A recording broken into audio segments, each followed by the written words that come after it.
अपना उत्तराखंड देख रहे हैं आप। मैं हूं आपके साथ आरजू साईं। बागेश्वर से खबर है जहां पर जूनियर हाई स्कूल में मास हिस्टीरिया के चलते बेहोश हुई छात्राओं को 1 हफ्ते की छुट्टी दे दी गई। अब अगले सोमवार को ग्रामीण और स्कूल स्टाफ शांति पूजा करेगा। आपको बता दें बुधवार को क्लास में ही 8वीं क्लास की छात्राएं अचानक चिल्लाते चिल्लाते बेहोश हो गई थी, जिसके बाद गुरुवार को प्रशासन और डॉक्टर्स की टीम स्कूल का दौरा करने पहुंची थी और सभी छात्राओं की जांच के बाद उन्हें आराम करने की सलाह दी गई थी, जिसके बाद अब छात्राओं को 1 हफ्ते की छुट्टी दे दी गई है।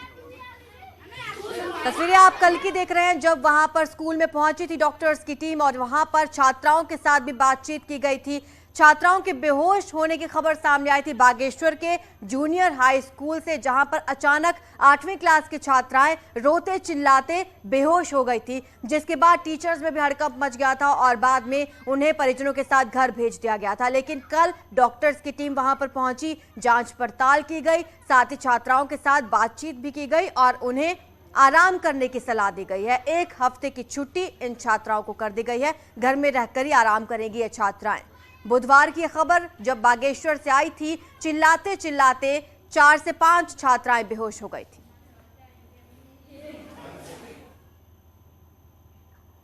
और उत्तरकाशी में एक बार फिर बारिश शुरू होते ही गंगोत्री हाईवे बंदरकोट के पास बंद हो गया। बंदरकोट हाईवे को आज सुबह ही खोला गया था। आपको बता दें कि ये करीब 100 मीटर का एरिया डेंजर जोन बना हुआ है, जिससे लगातार पत्थर गिर रहे हैं। पिछले कुछ दिनों से लगातार बंदरकोट के पास लैंडस्लाइड हो रहा है। आज सुबह ही हालांकि टीमों ने इसे खोला था, लेकिन एक बार फिर से बंद हो गया क्योंकि लगातार वहां पर लैंडस्लाइड हो रहा है।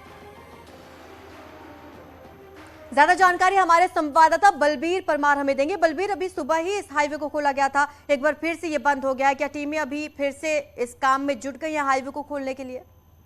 बिल्कुल अर्जु, इस समय जो बंदरकोट के पास है बारिश हुई है और उसके बाद जो हाईवे है बंद हो गया है। और इसके अलावा भी आगे सिंगोट एक जगह पड़ती है, वहाँ पे भी मलबा आया हुआ है, वहाँ पे भी हाईवे बंद है। तो दोनों जगह ही जो मार्ग खोलने की कोशिश बीआरओ द्वारा की जा रही है। और इस समय हालात ये है गंगोत्री हाईवे पे कि हल्की बारिश भी हो रही है, तो जो पहाड़ी है वो चटक रही है और उसके बाद हाईवे बंद हो रहा है। और जो वहाँ पे जो लोग हैं वो बड़ी संख्या में फंस जा रहे हैं और इस समय बड़ी संख्या में फंसे हुए हैं और सभी इंतजार कर रहे हैं कि कब मार्ग खुले और अपने अपने गंतव्य को जा पाएं।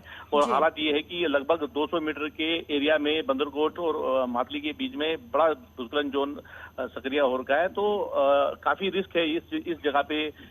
जिस तरह से वाहन खड़े हैं तो कभी भी बड़ा हादसा हो सकता है। और इस समय यही है कि जो सफर कर रहे हैं गंगोत्री हाईवे वो सफर ना करें, क्योंकि बिल्कुल बलबीर और न्यूज़ 18 भी अपने दर्शकों से यह अपील करता है कि इस मौसम में कम से कम पहाड़ों का रुख ना करें। बहुत बहुत शुक्रिया आपका इस तमाम जानकारी के लिए। नैनीताल से बड़ी खबर आ रही है जहां पर भवाली रोड में पहाड़ी दर की है। नैनीताल भवाली सड़क बंद हो चुकी है। पहाड़ी से पत्थर और मलबा लगातार गिर रहा है। सड़क बंद होने से कई यात्री यहां पर फंस गए हैं और लंबी लंबी कतारें सड़क के दोनों ही तरफ लगी हुई हैं। यात्री परेशान हो रहे हैं। तस्वीरें आप देखिए, यहां पर पहाड़ी का एक बड़ा हिस्सा टूटकर सड़क पर गिर पड़ा है। मलबा गिरने की वजह से ये रास्ता बंद हो चुका है। नैनीताल भवाली सड़क बंद हो चुकी है पहाड़ी से पत्थर और मलबा गिरने की वजह से। और ऐसे में अब लोगों को आवाजाही में एक खासी परेशानी का सामना करना पड़ रहा है। तो लगातार उत्तराखंड में इसी तरह की खबरें सामने आ रही हैं जहां पर पहाड़ी से पत्थर या मलबा गिरने से सड़कें बाधित हो रही हैं। उत्तरकाशी में बारिश ने जीवन को पूरी तरह प्रभावित कर रखा है। भंडारस्यू पट्टी के मंझगांव इंटर कॉलेज के छात्रों और शिक्षकों के संघर्ष की तस्वीरें आप देखिए, जहां अचानक बरसाती नाला बढ़ जाने से कई छात्राएं फंस गई, जिसके बाद शिक्षकों को छात्रों को रेस्क्यू करना पड़ा। तस्वीरों से अंदाजा लगाया जा सकता है कि पहाड़ों में बरसात के बाद किस तरह के हालात बन गए हैं। वहीं शिक्षकों की सूझबूझ से छात्रों को सकुशल नाला पार करा लिया गया है। तस्वीरें आप देखिए किस तरह से यहां पर जान को जोखिम में डालकर ये छात्र इस नाले को पार कर रहे हैं, क्योंकि बरसात लगातार हो रही है पहाड़ों में। ऐसे में नदियां नाले उफान पर हैं और पुल भी कई जगह पर टूट गए हैं, कई जगह पर मार्ग बाधित हो गए हैं। और ये तस्वीरें आप देखिए किस तरह से ये स्कूली बच्चे रास्ते को जान को जोखिम में डालकर पार कर रहे हैं। टिहरी जिले के सीमांत पिंसवाड़ गांव का मुख्यालय से संपर्क कटने के बाद से पिंसवाड़ और आसपास के क्षेत्रों में खाद्यान्न संकट पैदा हो गया है और ग्रामीणों को 5 से 7 किलोमीटर पैदल चलकर राशन लाना पड़ रहा है। 12 जुलाई को हुई भारी बारिश से बूढ़ा केदार पिंसवाड़ रोड टूट गया, जिसके बाद से पिंसवाड़, अमुंडा कोटी गांव अलग अलग पड़ गए हैं। वहीं ग्रामीणों को रोजमर्रा की चीजों के लिए पैदल चलकर जाना पड़ रहा है, जिससे ग्रामीणों की परेशानी बढ़ गई है। हालांकि यहां पर रोड की मरम्मत करने के लिए टीम पहुंची है, लेकिन लगातार हो रही बारिश से काम धीमा पड़ा हुआ है। बाद हाँ, क्योंकि वो जो गांव है वहाँ का जो सस्ता गल्ला विक्रेता है उसका खच्चर से हमारे यहाँ राशन वितरण करने का बॉन्ड हुआ है। तो जहाँ तक रोड है वहाँ तक तो रोड हेड तक जो उनका ट्रांजिट है वहाँ तक रोड से जाता है, उसके बाद खच्चर से उस गांव में राशन भिजवाया जाता है, जो बीच में भी गया है। अभी जुलाई तक का राशन चला गया था। तो उधर उत्तराखंड में एक बार फिर से बारिश का अलर्ट जारी कर दिया गया है। प्रदेश के 8 जिलों में भारी बारिश का अलर्ट जारी किया गया है। इन जिलों के नाम शामिल है हरिद्वार, पौड़ी, नैनीताल के साथ अल्मोड़ा, उधम सिंह नगर, चंपावत और बागेश्वर। साथ ही पिथौरागढ़ में भी तेज बारिश का येलो अलर्ट जारी किया गया है। देहरादून, नैनीताल में तेज बारिश की संभावनाएं हैं। 30 जुलाई को देहरादून, टिहरी, पौड़ी, चंपावत, नैनीताल में बारिश का अलर्ट है। बारिश के चलते प्रदेश में एक NH 14 स्टेट हाईवे और 193 सड़कें बंद हैं। वहीं प्रदेश में मौसम विभाग के अलर्ट के बाद मुख्यमंत्री धामी ने प्रदेश के सभी जिलाधिकारियों और कप्तानों को अलर्ट रहने के निर्देश दिए हैं। मुख्यमंत्री का कहना है कि भारी बारिश प्रदेश के लिए कई चुनौतियां सामने लाती है, ऐसे में अलर्ट मोड पर रहे।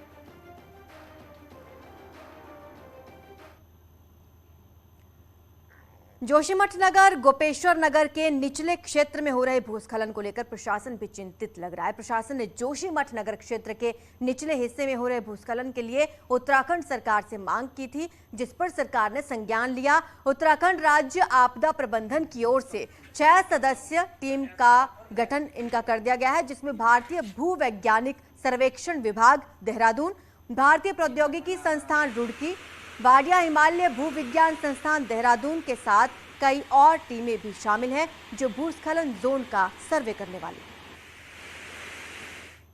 उनके द्वारा एक टीम गठित की गई है, जिसमें मुख्यतः IIT रुड़की और IRS जो हमारा सुदूर संवेदन संस्थान है, उनके वैज्ञानिक के साथ साथ कई अन्य पर्यावरण से संबंधित संस्थानों के साइंस के वैज्ञानिक भी इसमें सम्मिलित हैं।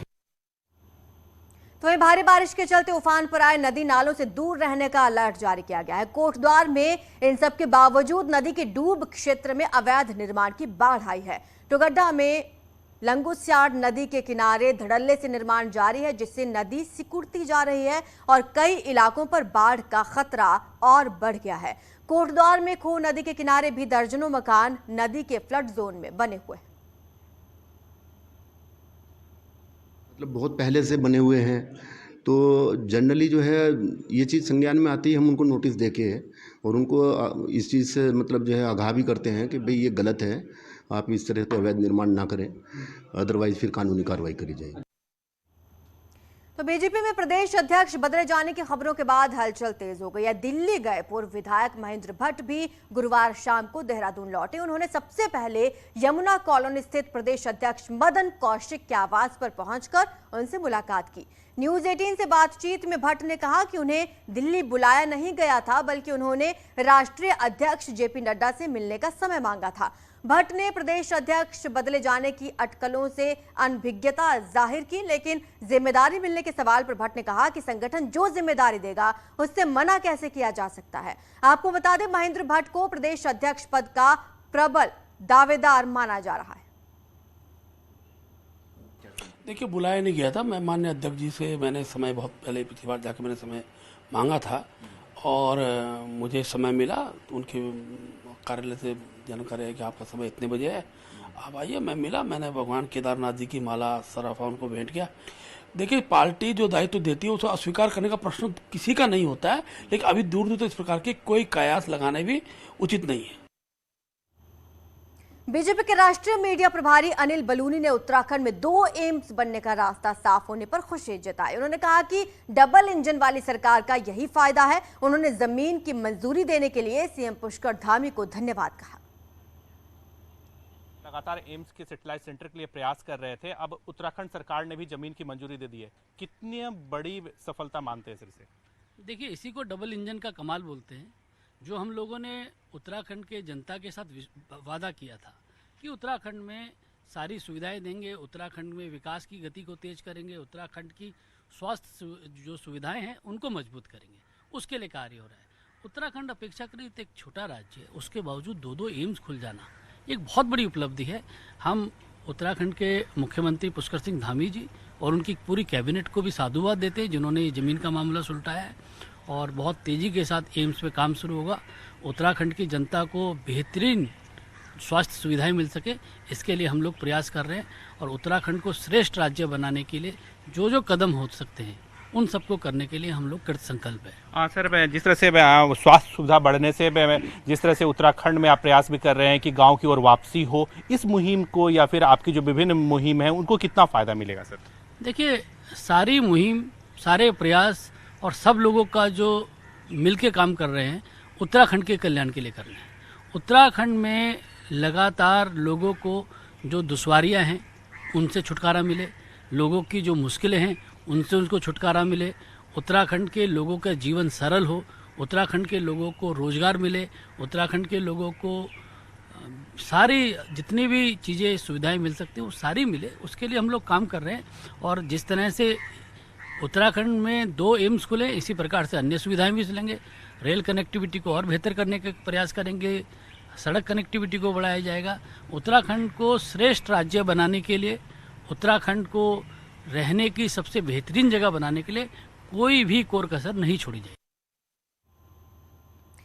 पौड़ी के पठाने के बथेड़ गांव में गुलदार ने एक 5 साल के बच्चे को अपना शिकार बना लिया। बच्चा अपनी मां के साथ गौशाला गया था, जहां पर पहले से घात लगाए बैठे गुलदार ने अचानक हमला कर दिया और बच्चे को उठाकर ले गया। जंगल में बच्चे का शव मिला।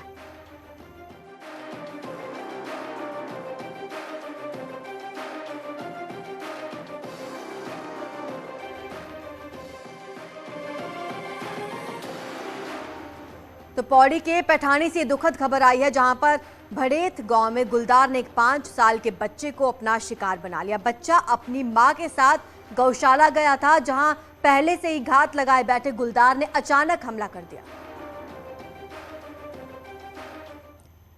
और इसी बीच देहरादून से बड़ी खबर आ रही है, जहां पर यूकेएसएससी में पेपर लीक मामले में एसटीएफ ने 2 आरोपियों को अरेस्ट कर लिया है। आरोपी दीपक चौहान, भावेश जगोड़ी को अरेस्ट किया गया है। प्रदेश में चल रही एक यूनिवर्सिटी के कर्मचारी हैं ये दोनों ही आरोपी। एग्जाम में पेपर को पहले ही सॉल्व करते थे। मामले में एसटीएफ ने 9 लोगों को अब तक गिरफ्तार कर लिया है। तो 2 और आरोपी पुलिस के हत्थे चढ़े हैं। इनके नाम है दीपक चौहान और भावेश जगोड़ी।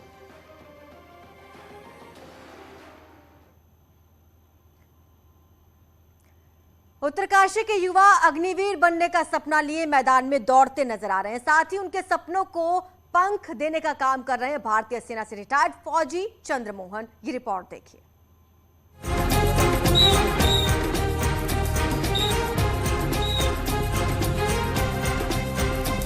उत्तरकाशी के युवाओं में अग्निवीर भर्ती को लेकर खासा उत्साह देखा जा रहा है। जनपद की कुटेटी मोटर मार्ग पर बड़ी संख्या में युवक भर्ती की तैयारियों में जुटे हुए हैं। यहाँ के युवा अग्निवीर बनने का सपना लिए मैदान में दौड़ते नजर आ रहे हैं। साथ ही उनके सपनों को पंख देने का काम कर रहे हैं भारतीय सेना से रिटायर्ड फौजी चंद्रमोहन। सभी बच्चे अपने लगन से एकदम मन से लगे हैं पूरी तैयारियों में और सभी के अंदर देशभक्ति का जुनून है, इसीलिए देश सेवा में जाने के लिए सदैव तत्पर है। मेरी जो रनिंग है बहुत कमजोर है और मैं काफी परिवर्तन पा रहा हूँ अपनी रनिंग पे कि मतलब जो है मेरी रनिंग बढ़ रही है और सभी लड़कों की मतलब जो कमजोर लड़के हैं उनकी रनिंग भी बढ़ रही है। कोई जो 2019 में रिटायरमेंट के बाद से ही पूर्व सैनिक चंद्रमोहन लगातार जिला मुख्यालय में निःशुल्क फिजिकल ट्रेनिंग करा रहे हैं। वहीं युवाओं को ट्रेनिंग देने के साथ चंद्रमोहन युवाओं को नशे से दूर रखने के लक्ष्य पर भी काम कर रहे हैं। जिनको हम तैयार कर रहे हैं और एक भर्ती के लिए भी है। और एक सर दूसरा मकसद है कि एक बच्चे को एकत्रित उसका दिमाग को एक शांत रखना, एक नशा मुक्त केंद्र का जगह भी उसको जो है नशा ना करे, गलत चीज में ना पड़े, उनको एकत्रित करने के लिए वो सब अग्निवीर में जाने के लिए, देश की सेवा करने के लिए तैयार है। चाहे 4 साल रहे, चाहे 40 साल रहे, वो देश भारत माता की सेवा के लिए देवता रहे। पहाड़ के युवाओं में पहले से फौज में जाने का जज्बा देखने को मिलता आया है, लेकिन इस बार अग्निवीर भर्ती को लेकर युवाओं में जबरदस्त जोश देखने को मिल रहा है। न्यूज़ 18 के लिए उत्तरकाशी से बलबीर परमार की रिपोर्ट। और यहाँ रुकेंगे छोटे से ब्रेक के लिए, जल्द हाजिर होंगे।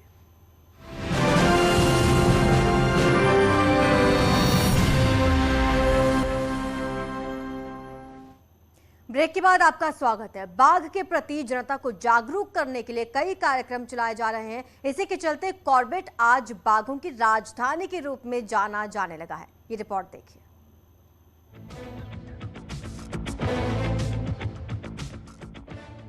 कॉर्बेट में बढ़ते बाघों से यहाँ के वन्य जीव प्रेमी खुश हैं।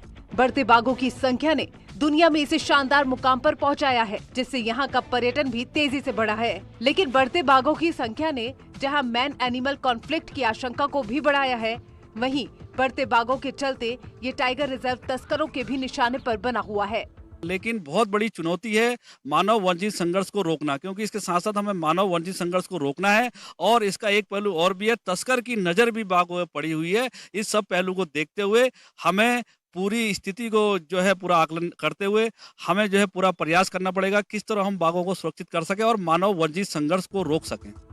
कॉर्बेट टाइगर रिजर्व के बेहतरीन प्रबंधन और जनता के सहयोग से टाइगर कंजर्वेशन में जबरदस्त सफलता पाई है। ये टाइगर रिजर्व दुनिया में सबसे ज्यादा बाघों के घनत्व के लिए जाना जाता है।